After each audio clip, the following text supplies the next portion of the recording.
Fun. Well, hello and welcome to the Daily Objective. And it's Thursday, and you know what that means. The Thursday Collective.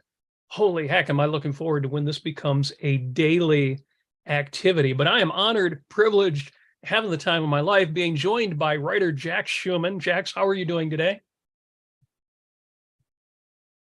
Oh, I'm doing good. Sorry, I had to unmute because I was doing stuff on the computer. Yes, I'm doing very well. Well, Hello. We know you're a very busy person, and I'm also joined by Kirk Wilcox. Kirk, how are you doing on this fine Thursday? I'm doing fantastic. Glad to be here once again. Excellent. And joined by all of you in the chat. Thank you. We've already got our first super chat in from Mary Aline, always one of our favorite supporters of the Ayn Rand Center UK. Thank you for that. In addition to your super chats, this is a sponsored episode. Yes, you can sponsor an episode of the Daily Objective of the Ayn Rand Center UK shows. And we have one of our favorite sponsors, one of my favorite sponsors. I have talked these good people up on my own shows without even being sponsored, but they're supporting us, the Ayn Rand Center UK, and you need to support them. Quent Cordair Fine Art. Quent Cordair Fine Art has been making the world an even more beautiful place for 27 years, specializing in romantic realist paintings and sculptures. The gallery's collection emphasizes themes which celebrate moments of happiness, joy, success that is possible to man on earth. So you should, and you will, acquire art you want to live with by visiting them online at cordair.com or in their Napa, California and Jackson, Wyoming locations. And new Ayn Rand portrait prints have arrived. And you can visit the link in the description and the chat. Get yours today and make sure you use the code ARCUK for a $25 discount. How do you like that? A win-win. Outstanding. And Jax and Kirk, we are talking today, well, it's a Thursday Collective. We'll have more than one topic. Always start off with a big one. And holy smoke, was I excited to see this. Oliver Stone, the great and eclectic movie maker, he's released a trailer that it jaw-dropped me. We're going to play this trailer, but just your initial reactions real quick. When I saw the trailer for the first time, when I even heard about it, I was like, is this really Oliver Stone? What's the catch? There's got to be a rub in there somewhere. I was actually shocked that he was full-on proponent of nuclear technology, and it's such a bold title too, which I believe is after a book that he read. He and the author are sort of doing a promotional tour for it around the world. It's called Nuclear Now. And I mean, this in the face of just now on Netflix, it's already dropped or it's about to drop, is the dramatization of Fukushima, the tsunami, or the earthquake that caused the tsunami that caused the big meltdown. And I can already tell by the trailer, by the Netflix trailer, that it's just, oh my God, nuclear bad. And here comes Oliver Stone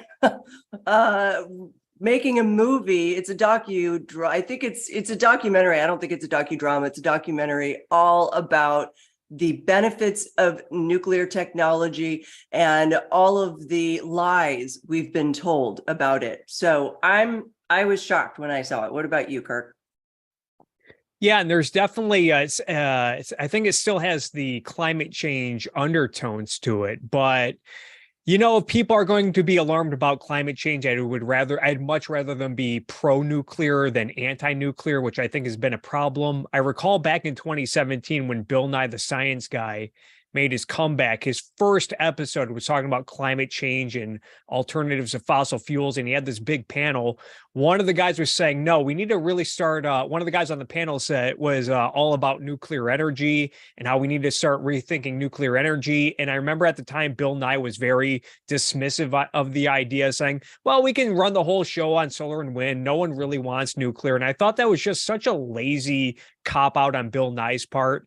And yeah, I would have rather have seen Bill Nye embrace nuclear and say, yeah, why aren't we thinking more about nuclear energy? I'm the science guy, and I think the science has been perverted on the issue of nuclear energy. So I'll take this as a positive sign, despite the climate change undertones. Yeah, I will. I do have a question about it. Something that I would like to bring up. But why don't we run the trailer so that our listeners and viewers can get a sense of what we're talking about if they've not seen it? Excellent. Our esteemed producers all geared up for this. Take a look at this, folks, if you haven't seen it yet. Again, I just describe it as a jaw dropper.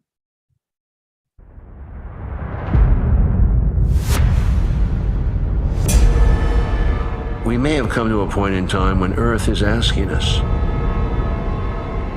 do you know what you're doing?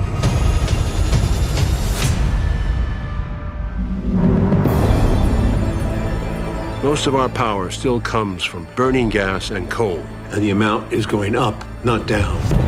If we do not cut carbon emissions by nearly 100%, the world will suffer serious damage. This is an even bigger problem than we thought. The answer to solving climate change is very straightforward. What's the best solution in your mind? Largely nuclear. Nuclear. Nuclear. Nuclear. We've been trained from the very beginning to fear nuclear power.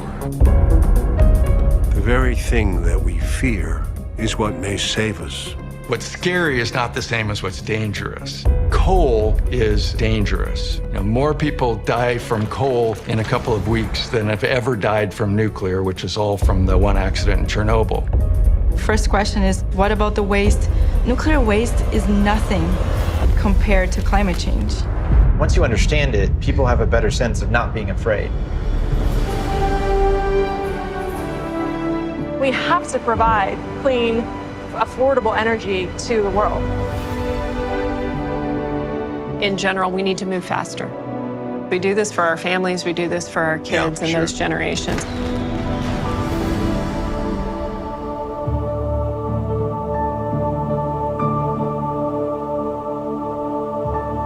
We've run out of time to be afraid.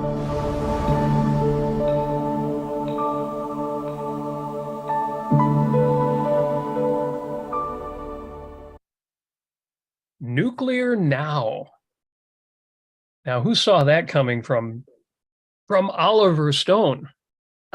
Never in a million years would I have thought, never would I ever have expected that. And if you guys dig a little deeper into it or watch any of the interviews that he's done, he has, he does extend, I have to give him credit. He is a great filmmaker. He does do extensive research. He can go off on the conspiracy theory trail a bit. But he did an extensive amount of research on this, and I think he kind of started out not wanting to believe it. And that is sort of, I respect that. I admire that when you come into something and the facts are so overwhelming that you either have two choices. You can just completely evade it, which I think is what many people do when they're faced with the nuclear question, or you can actually change your mind about it.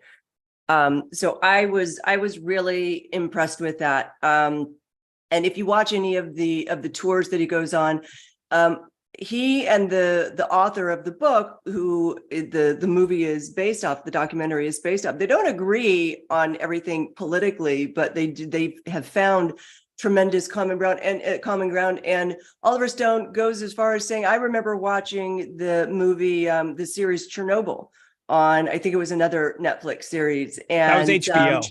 Was it HBO? Oh, thank you. You're right. And I remember watching that and like, oh my God. And he was saying, these are all lies.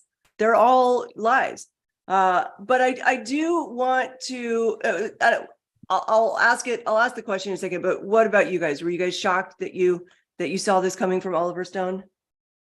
It's only because it came from Stone. In a way, I'm not shocked that it's out there. And the reason is because, since the early 2010s, and especially since 2014, when this came out, Alex Epstein's The Moral Case for Fossil Fuels, we've had fighters on our side, and it's amazing how many people in positions of power have been willing to get on board. It's hard to say, some of them were scientists, some of them were just politicians who wanted somebody pushing back against the left. But it's gotten stronger. It's gotten better. Now we hear very intelligent people, especially since the book from last year came out, Fossil Future.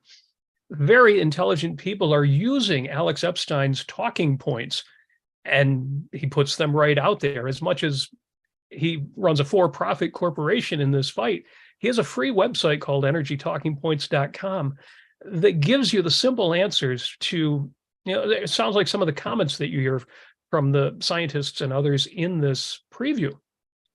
And they're just irrefutable. So yeah, very exciting. Expected, but not expected from Oliver Stone. I'm not surprised because I have noticed, I think this has been more of a positive trend with media types over the last, I would say probably 3 to 5 years. Like occasionally now I'll see a video from a left-leaning news YouTube channel like Vox or CNBC, and it'll be a video about how, we need to start rethinking our fear toward nuclear energy. It's been fear-mongered unfavorably, irresponsibly, and it's a very reliable source, especially when thinking about climate change and an alternative to fossil fuels. And I think especially since Russia's invasion of Ukraine and seeing how Germany for the last decade has been shutting down nuclear power plants and how that has compromised them on foreign policy regarding Russia, a lot of people are starting to rethink their previous stance on nuclear energy. Even here in California, I think Gavin Newsom had to reverse his policy on the Diablo Canyon nuclear power plant because of California's ongoing energy crisis. Well, that's good news too. It's that people are thinking twice, or maybe thinking once, but it is good news that we see that. It's stunning what Germany did, just unbelievable, given that they're north of France, a country that majority energy is nuclear. Just unbelievable. But again, at least a shift, if not a turnaround, that we're starting to see. And I love the fact that somebody who is not obviously invested, not ideologically invested in nuclear, change his mind, is willing to put it out there. If Alex Epstein says these things, people looking for intelligent arguments will listen, but his enemies, they'll dismiss him. If Oliver Stone also says these things, maybe that Alex guy was right. Or he goes into the wastebasket of conspiracy theory or crazy mentality. But I think one of the things that's so interesting about this from a package deal perspective is when you look at what this film is about as well, there's a lot of talk in there about the evils of fossil fuels, and that fossil fuels are, the most responsible for deaths, far more responsible than any nuclear energy technology. And I think it's interesting that when I say we, I don't mean me. I mean we as in the collective sort of maybe socialist. We have boxed ourselves into a corner. We are spurring fossil's bad, but wait, we can't rely on unreliables like wind and solar. So now what? Oh God, nuclear, and that's why we need it now. I do wish that there were more of a balanced and objective view and talking points, much like what Alex is getting out there, obviously, but by more mainstream media and mainstream scientists that really talk about how necessary fossil fuels are. And that it's not that nuclear doesn't necessarily have to be a replacement to fossil fuels, but it can work in, very nicely in conjunction with fossil fuels. I don't know that we're ever going to get rid of fossil fuels. Nor should we. So go ahead, Kirk. Yeah, when talking about like the deaths from like this energy source and that energy source, what's often not talked about is, if we got rid of fossil fuels, a lot more people would die from a lack of access to cheap, reliable energy. Well, exactly the point. And one of the some oversimplifications people make of Alex Epstein's arguments, Alex Epstein does not say there is no anthropogenic global warming. He makes the point that it's trivial, and the things that people want to do to address it would cause more harm than their supposed solutions. It's one of the curious things when people tell me they kind of react instinctively against global warming. Alex Epstein doesn't do that.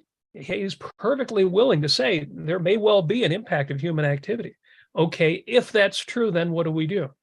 We still continue to use energy because the world itself is inhospitable without it. And yeah, it sounds like an exaggeration if you're in the West or in a civilized country, but look at the worldwide numbers and the people who are starving, who are dying of disease, and all of it related to a lack of access to energy, a lack of access to the technology that energy brings. So the argument is a little more nuanced than that. And it's one of those points that a documentary like this, I'm really looking forward to how this brings that out. Let me read a couple super chats real quick, because I really appreciate, especially I talked about the daily collective coming up and other programming changes at ARCUK. Those changes are made possible by your support. So thank you, Iron Meerkat, who puts in a super chat and says, proud nuclear bro here. I'm right on board with that. I've got my Alex Epstein pin. I'm not wearing it right now. I love fossil fuels because it's on my favorite jacket. So I wear it when I go out, but absolutely Iron Meerkat. And Mary Aline is in again with a comment this time on her super chat. She says, Chernobyl had nothing to do with nuclear in the West. And then she says, read Alex Epstein on Chernobyl.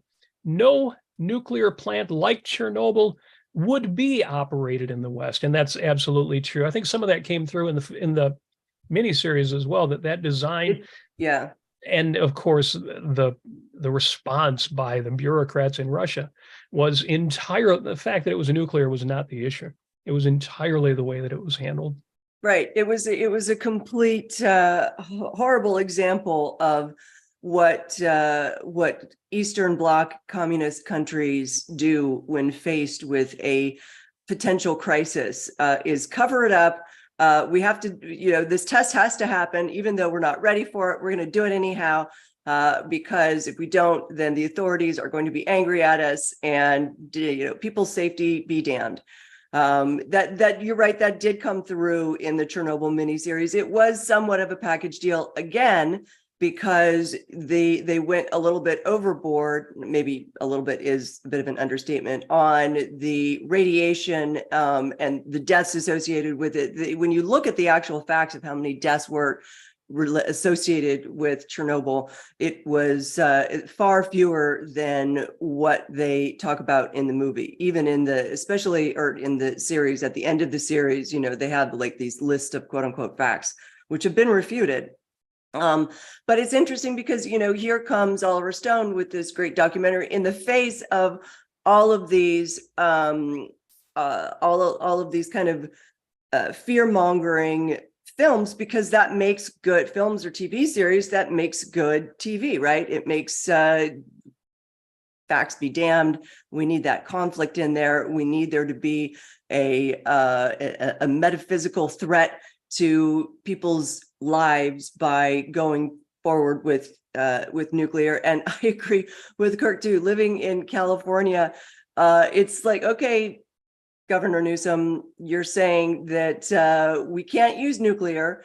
And during all of the energy crises, he's telling everybody that we're going no gas vehicles are going to be manufactured or allowed in California as of 2035. And then during all of the summer energy crises, he's telling everybody, don't charge your vehicles, don't charge your electric vehicles. So what is the solution? It's shocking. It's a page out of Atlas Shrugged when they're not looking at what the actual facts are. So yeah, it's going to be, I really am looking forward to this documentary, but I really do. I think as objectivists, we need to be, and I think that we are, because we understand what that terminology, what package deal means. But not a lot of other people really understand that. And it is so important when you're watching stuff like this to be able to pull out the fact from the actual myth, or, from just all it takes is just a little deviation from the truth. And there you've sort of accepted this whole concept of fossil fuels bad, coal's killing everybody, that's why we need nuclear, and that's not. But much like Robert, I will take whatever further proponents there are of nuclear, as long as it's factual, which I hope that, and I expect this to be. Yeah, and again, I think we gain more credibility when we acknowledge coal kills people, but it saves far, far, far more people than the risks associated with the technology. And so my summation is coal now, nuclear ASAP. Everything else, leave it to the market. If it makes sense, do it then. And if we have anything else to say about this, that documentary, that preview is so good. I'm really hoping the documentary lives up to the preview. But either way, I hope do have that a sent question. shockwaves out there. Yes. I do have a question for Jack. She mentioned earlier something about Netflix thing on Fukushima. Is that a documentary or is it a kind of dramatization series? I think like it's a Chernobyl? dramatization, because Okay. I saw a preview of it, and I could just tell that it was, they look like professional actors. So I think it's do we call it docudrama or dramatization? But much like it was in the same vein as Chernobyl. That was okay. So I was wondering if it will be kind of like Chernobyl, where it's not necessarily anti-nuclear, but it shows more like just incompetence from bureaucrats and political actors and whatnot, and how, it wasn't the nuclear energy that got, I think from Fukushima, it was people who were trying to flee the city from panic that's where most of the deaths came from. Yeah, If I'm and I recalling don't know correctly. as much about Fukushima as I do about Chernobyl, but I mean, I know that it was an earthquake and a tsunami that started all of it. I have heard about all of the people fleeing in panic, so it will be very interesting to see how they address that. I think we should do a follow-up show once Fukushima comes out, because it's imminent. I think it's in June, and then Nuclear Now is coming out very shortly, maybe at the same time. It's already been screened in different areas, but I think it'll be coming out for a widely available viewing on Amazon sometime in June or early July. So we should definitely do a follow-up show to see if our predictions and our hopes and dreams have come true. Well, I think there is a lesson to be found in Fukushima, and I hope that people get that lesson. And the lesson isn't that nuclear bad, nature good, but precisely that nature is what we need energy to protect ourselves from. There are earthquakes, there are tsunamis, and unprotected from those things, including by energy and by technology. It doesn't matter whether you're in a nuclear power plant or next door to one or anywhere else. Absent technology, absent energy technology, we're completely helpless. The earth is a wonderful place, but in many ways, it's not our friend. It's not our mother. Yes, well said. Well said. I think there's another super chat here on the topic from Iron Meerkat for what is PLN? What denomination is that of money? I have no idea what that is. Iron Meerkat. Oh, yeah, those are Polish zloty. I've never learned how to pronounce zloty, but those are Polish currency. So thank you very much for that. And yes, it's Iron Meerkat says solar has a lower starting cost than coal.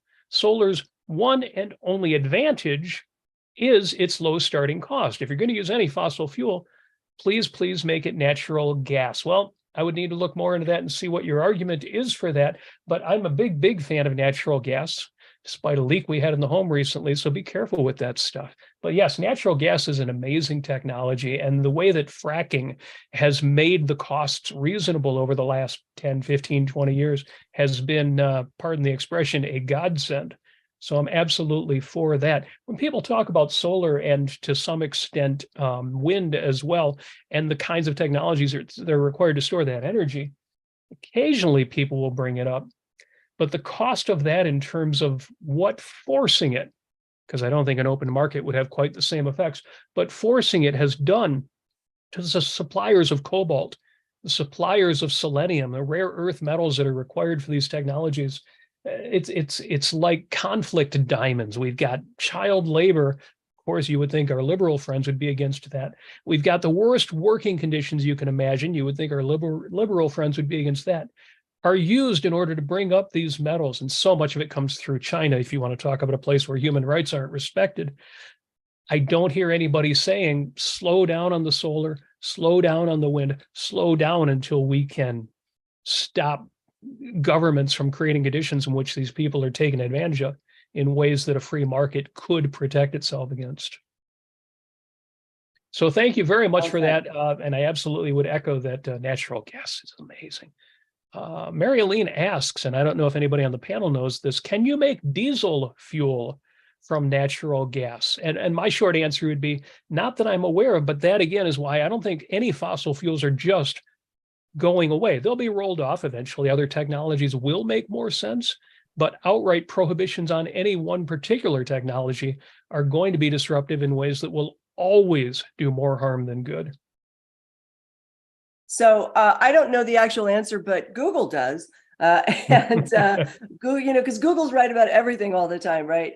So Mary, I'm just reading, although virtually nothing has been said about it in the news media, synthesizing diesel fuel from natural gas is possible through gas to liquid GTL technology known as the Fischer-Tropsch process. So it sounds like it's not really being done, although it's possible. And it could be that it's an expensive procedure, or maybe even more of a, I don't know if it's more or less energy in synthesizing diesel from gas, but that's also interesting.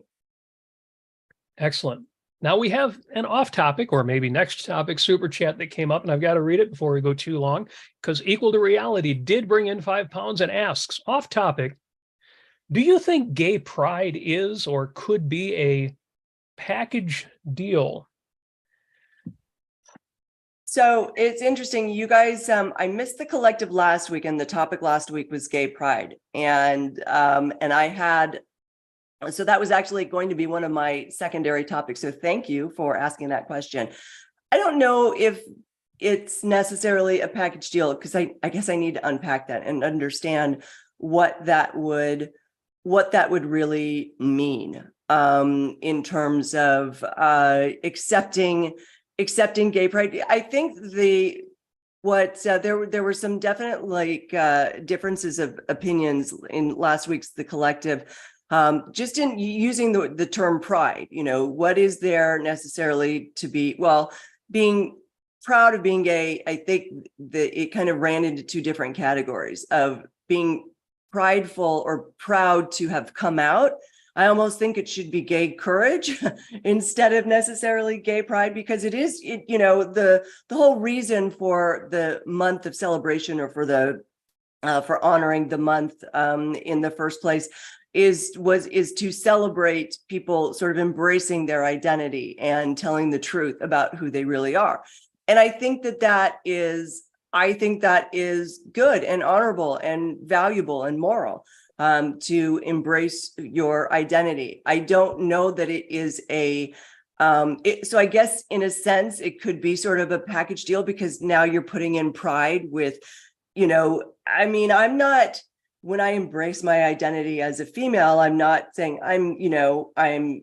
I guess I do say sometimes I'm proud of being a female, but I say it sort of in a way of, I like being a woman. I'm happy to be a woman. I'm proud of that.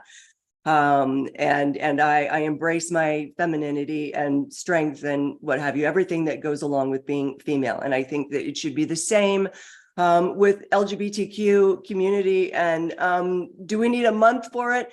If you start asking that, then you have to start asking, do we need a month for every month that we have some kind of month? I mean, we have Women's History Month in March. We have Black History Month in February, which I will say, I think that they got the short end of the stick. I think Black people got the short end of the stick, because they have a month that is cold and rainy and snowy, and they have to stay inside, where, gay people got June. Not to mention, February is the shortest month of the year. Don't forget about that. Right. Why didn't Black people get a 31 yet again? We're oppressing Black people. They didn't get a 31-day month in the middle of the summer. Come on, people. I think that's why they chose it. They chose it for that reason. Look, we're still oppressed. We're still disadvantaged.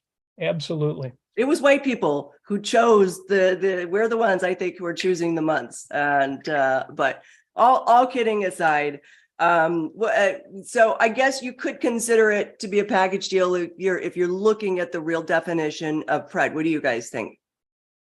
Well, I did a whole show on it, and I'll sum that up very briefly, but I want to hear first, Kirk, did you have any thoughts on Pride Month? And is there a package deal involved in gay pride?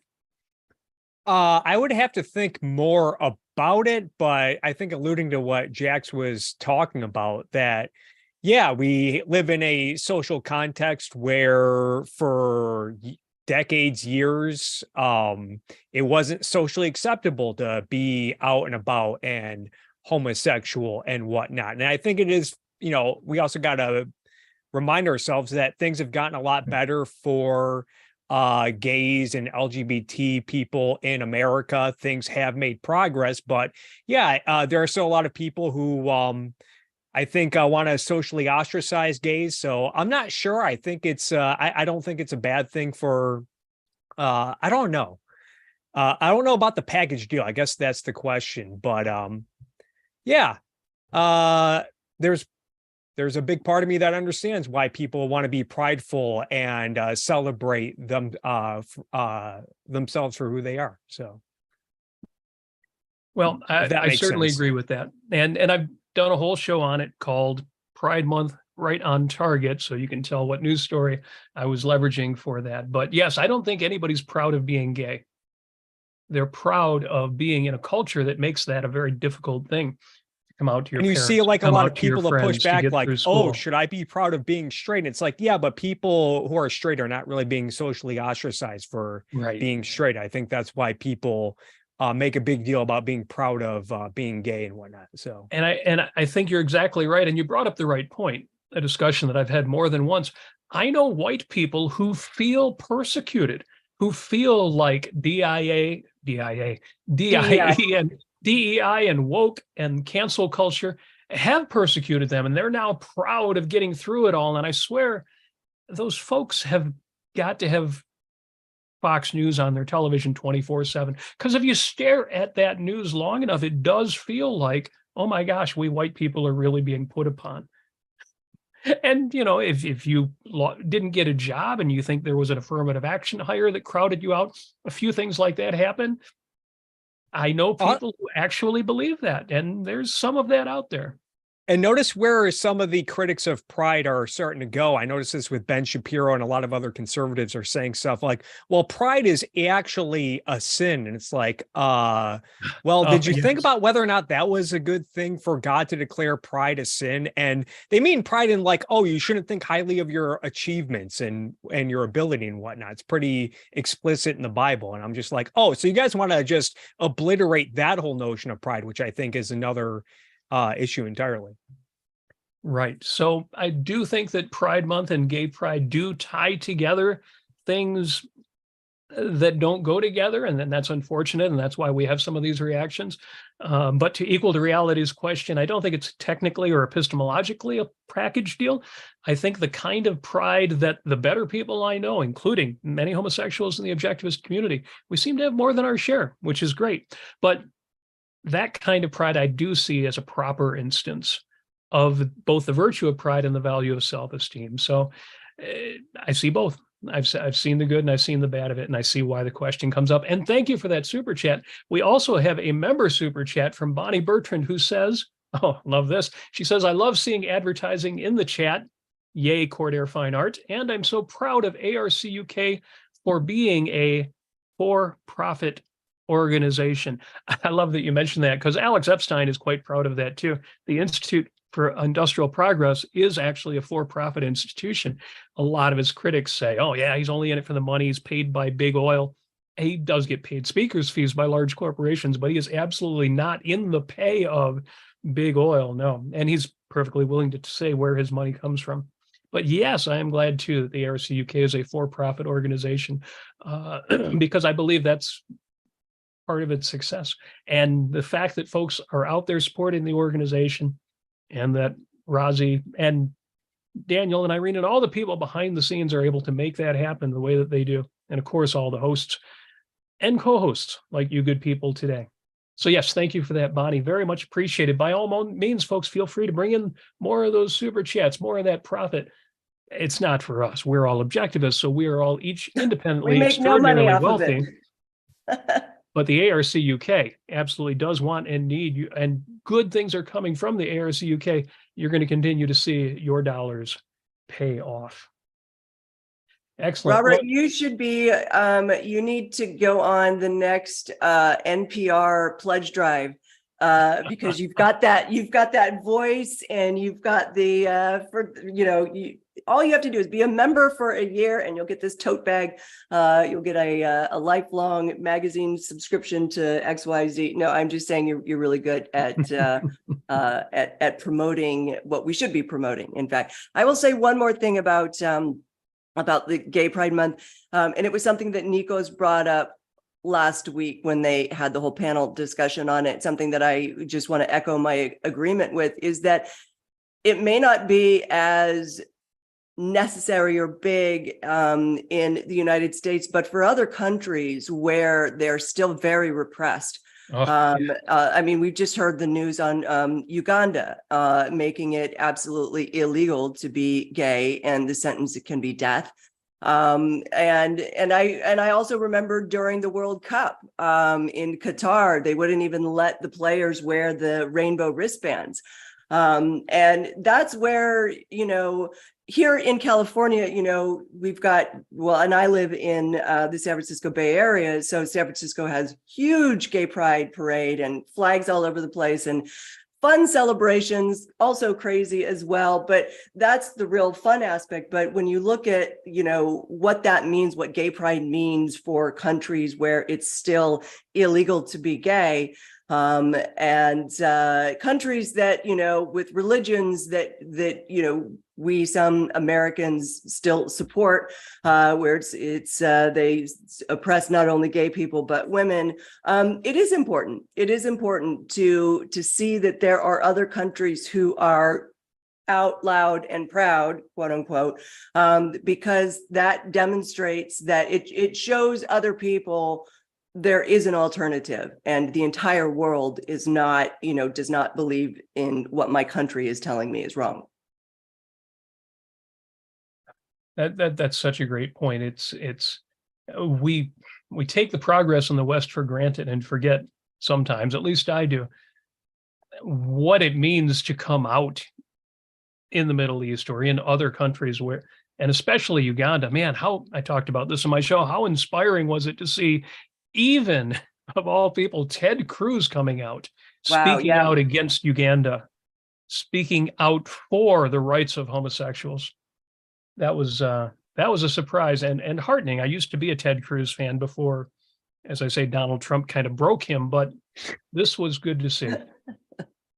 This was good to see. Now we got a couple more super chats, and one going back to from Free Trade. Thank you for that. Going back to the first topic, he says, and this is interesting, we touched on this, but he takes it a little different than we did.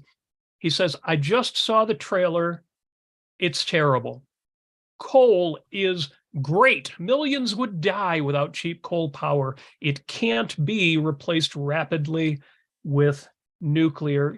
Free trade, you're absolutely right. I agree with you. That's why my response was coal now, nuclear ASAP, and all of those others whenever the market would decide. So I totally get that, and I'm glad you're adding that to the conversation, because certainly if people say nuclear now because coal is so bad, so let's also stop coal, that would be the worst thing in the world. So thank you. They call it leapfrogging technologies, right? They want to go straight from, I think many of these third world countries are still wood burning.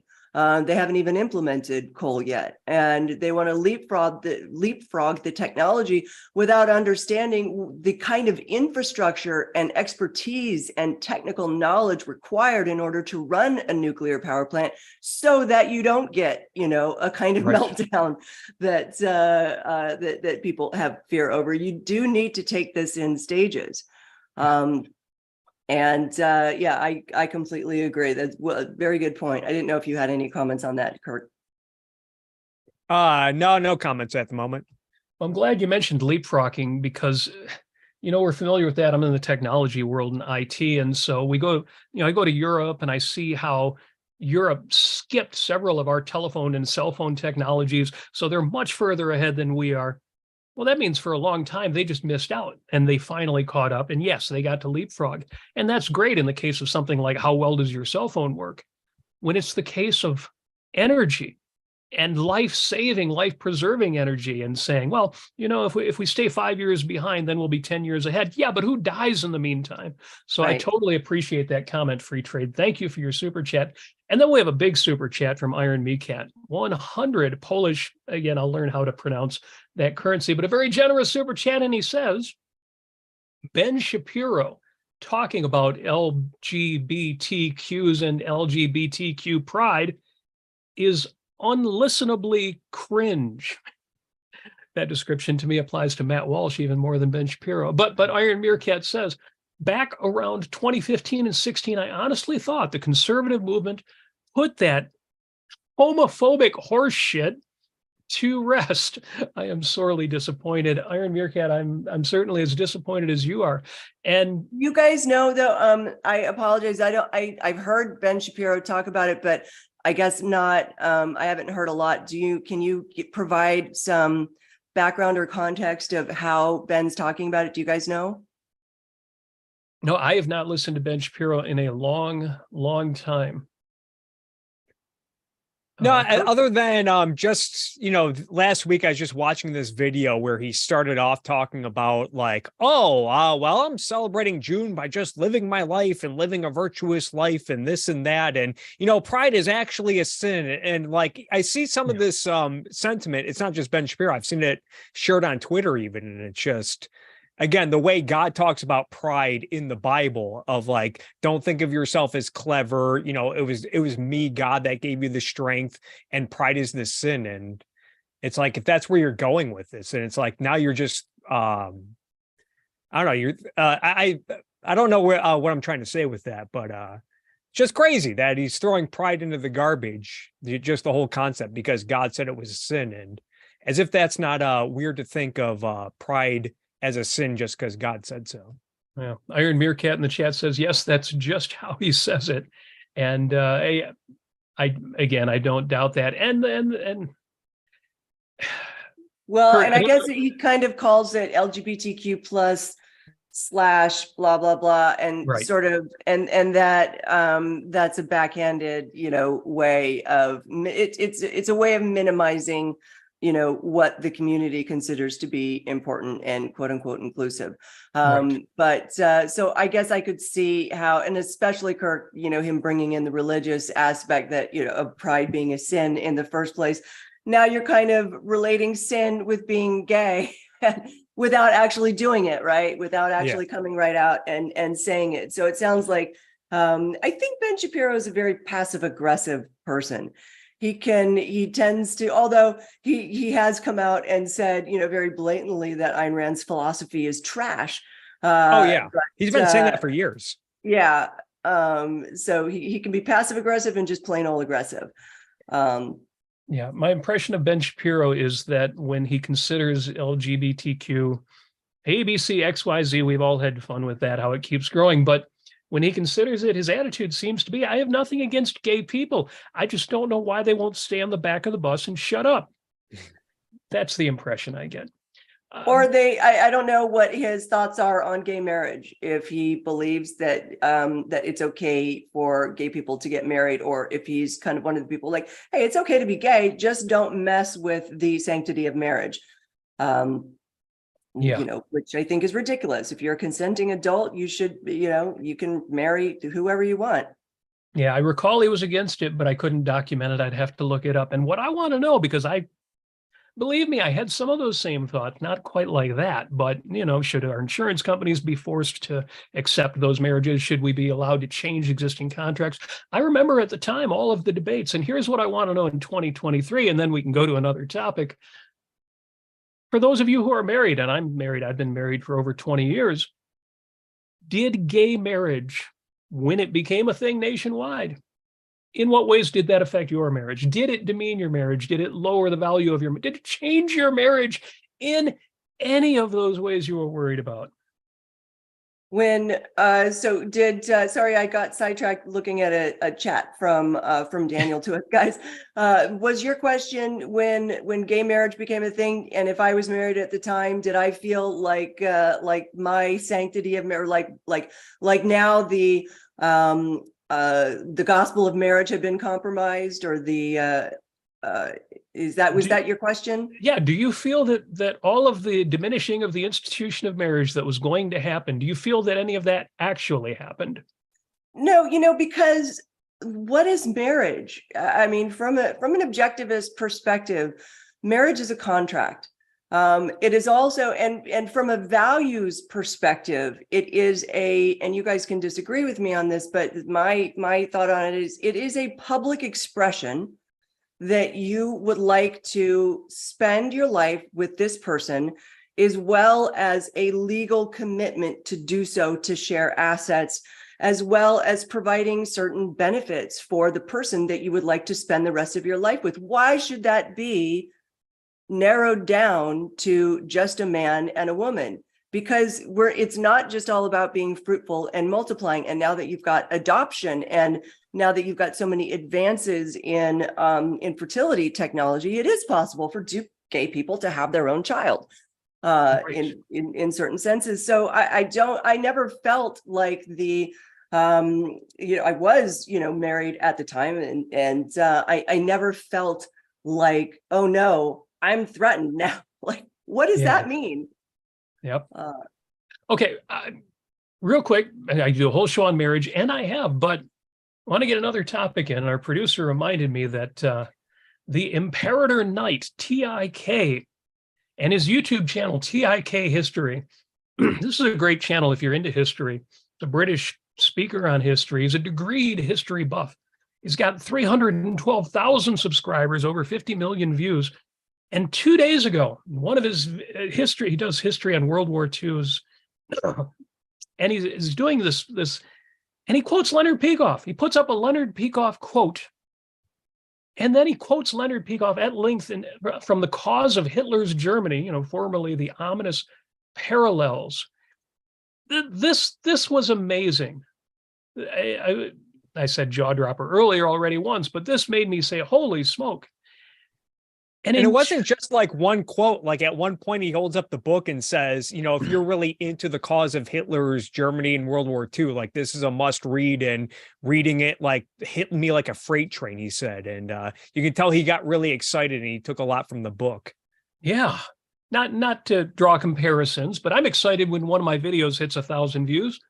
This video's been up for 2 days, and 58,000 people have already watched it.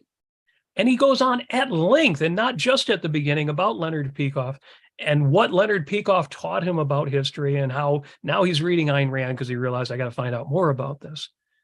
I'm not familiar with this at all, so I don't have a lot to comment on except for wonderful. I think that's fantastic. Is there a way, Daniel, that you could put a link in the chat? it looks like you already did. The tick. I think he's going to play a bit of the clip. Daniel's already ahead of me. Yeah, Dan, our producer behind the scenes here, who your Ayn Rand Center UK memberships and contributions support, he's way ahead of us on this. It looks like we can play a clip. Why don't we play a little clip from that? Okay, so here's TIK History. And by the way, in the previous videos I've made on the religion of National Socialism and Hitler's Gnosticism, a few of you recommended me this book, and I just want to thank you all, for doing that, because this book is absolutely brilliant. It's only about 300 pages, but I've made 67 pages worth of notes, quotes, and references from this book. Every sentence is like a paragraph. There's so much in here, and I can't possibly explain it all, but I would say that if you're interested in understanding the cause of Hitler's Germany and the origins of the ideas behind it, this should be top priority on your reading list. And this isn't a sponsored video. I'm genuinely it is genuinely one of the best books that I've ever read. And I'll be honest, it's hit me like a freight train. It's made me finally pull the plug and read Ayn Rand, who wrote the introduction. I've never actually read her before, but I was so impressed by her intro that, and what Peikoff was saying, that, I've started reading her as well. And I would say that this book has come at a good time for me in general, because I'm immersed in these subjects all day and night. And it does feel like I'm under psychological attack by these ideologies, Marxism, fascism, Nazism, and there's other reasons too, but I don't want to bog this video down about that. Nonetheless, I think if you're watching this video and you're interested in what I'm talking about here, this should be a high priority read. Now that's pretty hard to beat.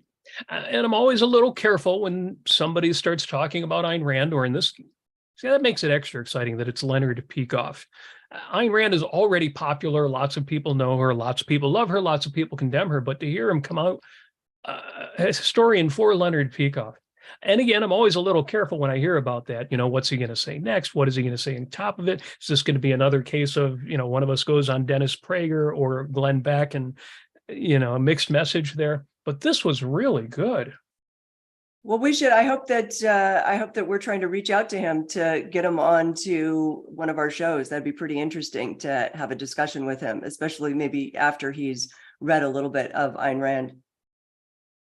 Yeah, and going to what Robert said, part of me is hesitant to get excited about this because I think it is good that someone who is all about teaching history is really holding Leonard Peikoff, especially his book, The Ominous Parallels, or The Cause of Hitler's Germany, in high esteem. But I do remember a time when Sargon of Akkad was excited about the ominous parallels, and then he slowly drifted toward the more populist elements of the right. So. Yeah, that's a great example, because I think Sargon of Akkad and that whole phenomenon was probably a positive thing on balance, but it was nowhere near as good as it could or should have been.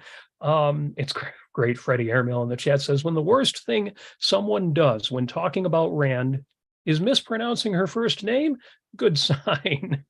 I did catch that kind of. He didn't say Anne; it was more Anne. Kind of got the Y in there, but it's good because then he's not a plant.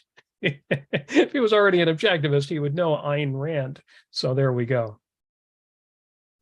So I will say we had a chat. Where is it? We had a chat earlier, Robert, describing pronouncing how Polish. It's Zwati, as in the denomination of the Polish Zwati, Zwoty, Zwati.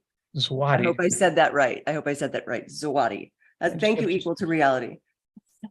I will just have to remember that. Yes. Thank you very much. And thank you for those super chats. Again, your support does make these shows happen. So very much appreciated. And your comments. Hey, your comments deserve to stand out. If you've got a great comment to make, feel free to hit that $, put in a super chat, support the ARCUK so that we can keep presenting shows like the Thursday Collective, soon to become the Daily Collective. I am really excited about that coming up in July.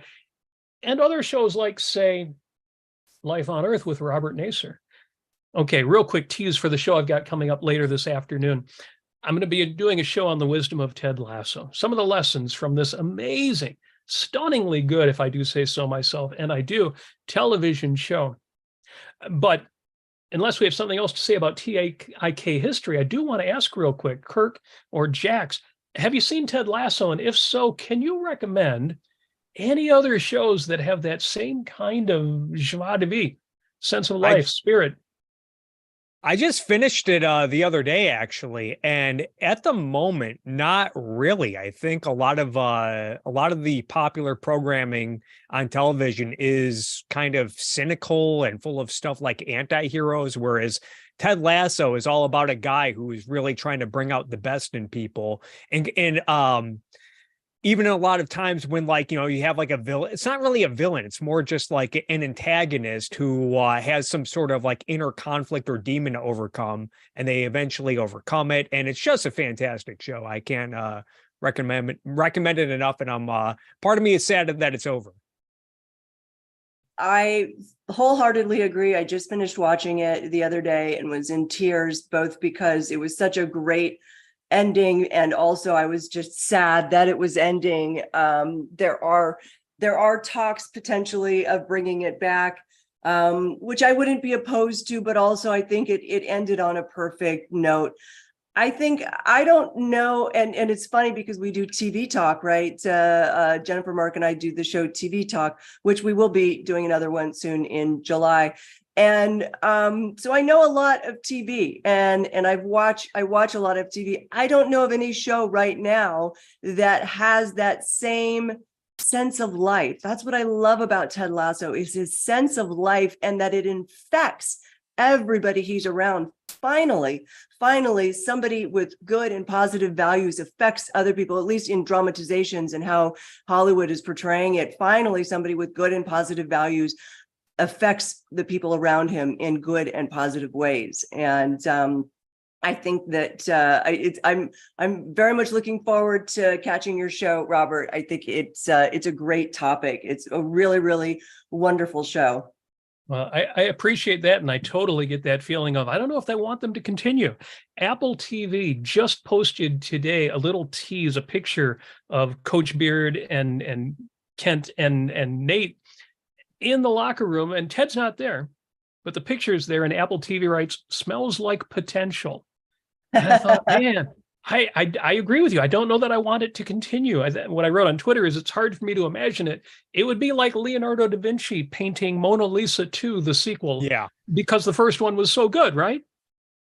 Yeah, But part it of me almost thinks feels- that the show did kind of run its course. It's like, where can they really go after this? All of the characters have kind of been resolved at this point. I know the last episode, it's not spoiling anything, but like kind of the overall theme is like, oh, you're never perfect. You can just always just become a better version of yourself. And it's like, I guess you can say they can always just become better and better, but it's like they've already reached a high potential of themselves, I guess, the characters. Yeah, it feels like a finished artwork, and I'm sure they could do something great, but do you really want to add it to it or change it? We'll see. I trust them. If they're going to do something else, it's going to be good, because they're awfully good.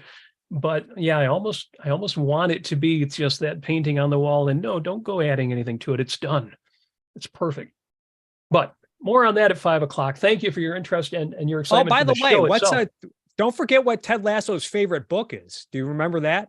I will be mentioning that at 5:00. Oh, But sorry, yes, I gave it away. That's all right. I'm going to talk more about it. But yeah, his favorite book is The Fountainhead by Ayn Rand.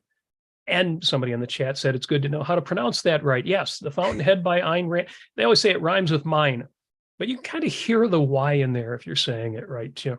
So yes, The Fountainhead. And it's a scene in which Ted Lasso answers that question and says something like, yeah, it's the Fountainhead, but not for the reason you might think, or, and then he never explains what the catch is there. So What time is your show again, Robert? 5:00 Eastern, 2:00 on the Pacific Coast. And that's going to be fun. I am going to have so much fun with that. There have been a lot of great post-show analyses of the wisdom of Ted Lasso. Hopefully I'm going to bring something to the table above and beyond what other writers have had to say. So that's going to be fun. Excellent. Go ahead. No, I'm just going to say, I think this has been a great Thursday collective. That idea of nuclear now, and from Oliver Stone of all people, and then seeing TIK history with over 50,000 views in 2 days, and his main thing that he does is say everybody's got to read this book by Leonard Peikoff. To me, this is a good week. Absolutely, it's been a good week, and I will close it off with mentioning again Quent Cordair Art. The new Ayn Rand portrait prints have arrived. Check out the link in the description and chat. Make sure to use the code ARCUK for a $25 discount, folks. That's fantastic. I love their art. They're both wonderful people, and their art is a shining beacon in a world of art gone wrong. So definitely check them out. That original portrait by Ilona is beautiful. It's on my kitchen wall, but they've now got a refresh of it. Higher contrast, it's beautiful. Cordair.com, I'm speaking too fast, CORDAIR.com. That's just, if you like going to art museums, it's a great website to go through. Even if you're not buying anything today, it's just beautiful. And yeah, use that code ARCUK for a $25 discount on those new prints. Thank you, Kirk. Thank you, Jax. Another outstanding episode. Thank you to those of you listening, watching, for supporting the ARCUK, and we will see you tomorrow for another Daily Objective. Bye, everybody.